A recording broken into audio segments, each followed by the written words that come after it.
It's sad that most marriages end up in divorce. I think the secret to staying happily married is to do preventative maintenance. Like changing the oil in your car. It keeps your car running smooth.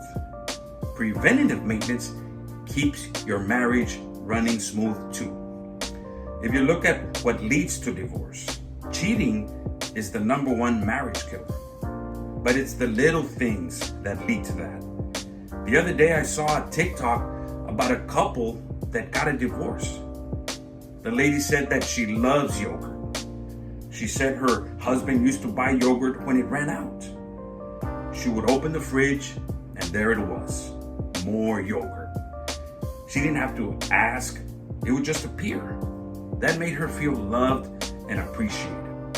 Then one day, the yogurt ran out. She thought, that's strange. Maybe he forgot. Maybe he didn't see that I ran out. So she waited for a few more days, then weeks, and nothing. She thought, okay, this thing is going down. And it makes me think like, this is such a small thing. I mean, yogurt. But you know what? It's the little things that makes us feel good. Those little gestures of love. When you love somebody, you love doing things for them. Their happiness pleases you. But somewhere along the way, you stop doing those little things. You start taking it for granted. And then it becomes, if I'm not happy, then why should you be happy? This creates a vicious cycle. The truth is that it's the little things that make a big difference.